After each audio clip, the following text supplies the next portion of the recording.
Hey guys, Mr. Corbin back again with problem number 3. This one actually has 3 parts, a part A, a part B, and a part C. And I think we're going to try to do this all on the same graph. What you see is I've already made a coordinate plane and put my triangle in there. This comes from the directions where it says the vertices of a triangle on the coordinate plane are 1, 1, 4, 4, 3, 1. And what are the coordinates of the image triangle produced by each of the following rotations? And so what I did was I went ahead and named them A, B, and C, the vertices. That might be a little easier for us to keep up with. And so part A, it says a 90 degrees clockwise rotation about the origin. So again, I've got a piece of paper that I'm going to put on top to be able to trace. And I just set that down.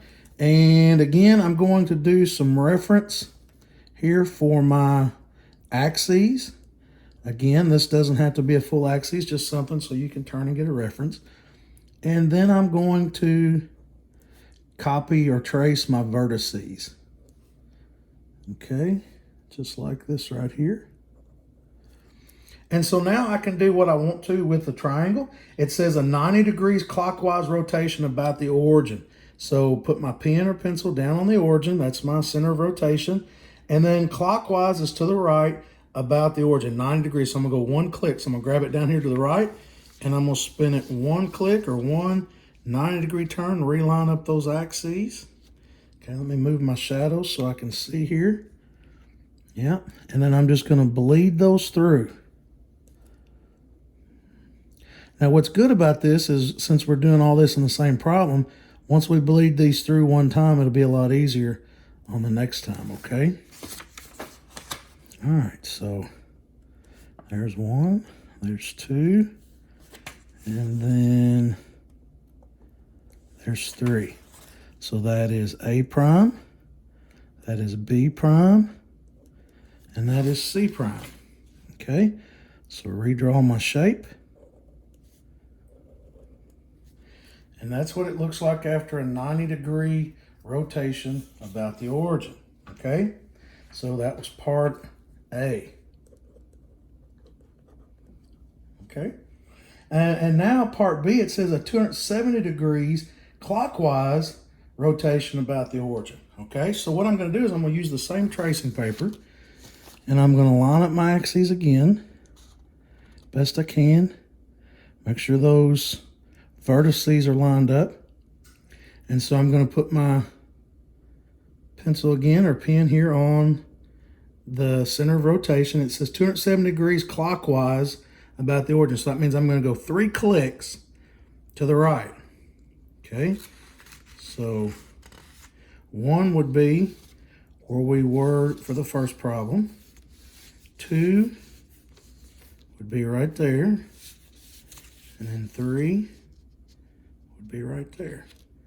Now I'm going to check my trace again, make sure I'm lined up. I'm going to hold the paper, lift up my points, or my pencil from the origin, and I'm going to bleed through my vertices again.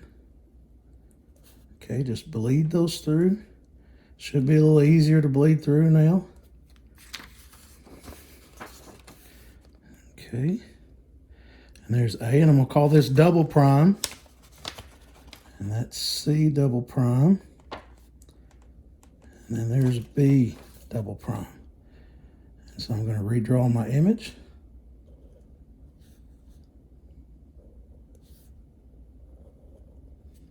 Okay, just like that. And that is part B. Okay, now you can go ahead and put in, I know on part A and part B it wanted to know the actual ordered pairs for all 3 of these, so you can put those in. My A prime from part A is 1, -1. B was 1, 2, 3, 4, -1, 2, 3, 4.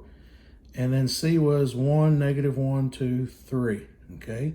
Now for my double prime, A was -1, 1.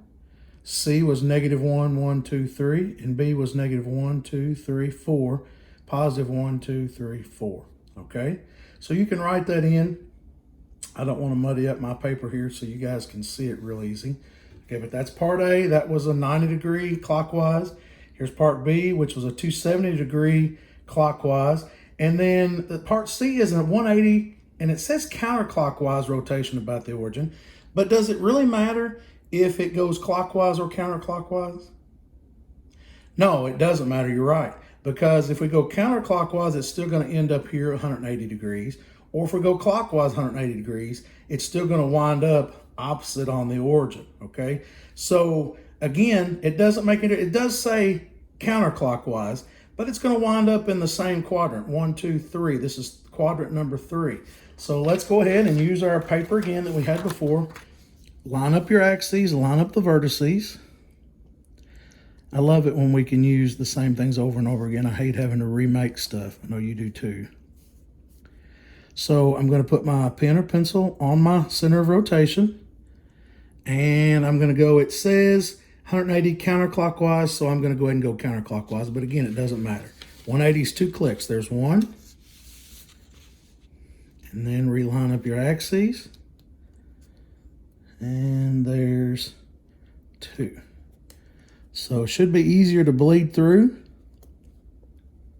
since you've done this 2 other times. Okay, there's my A, and I'm going to call it triple prime. There is my C, triple prime. And there is my B, triple prime. Now, I didn't tell you to call them double and triple primes, but I think it's easier to keep up with that way.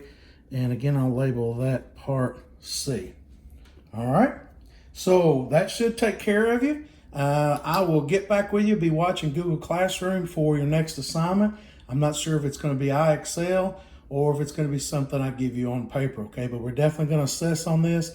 And I just want to tell you all I miss you and I love you all. I hope you're having a good rest and still going ahead and get your work done. Make sure that you get to these people that are struggling, that are trying to not get things done. We've got to keep on top of this. I'm going to be putting grades in 2 or 3 times this week, so don't fall behind. Go back and make up the things that you need to make up. Ask me questions if you need to, okay? All right, guys, talk to you later.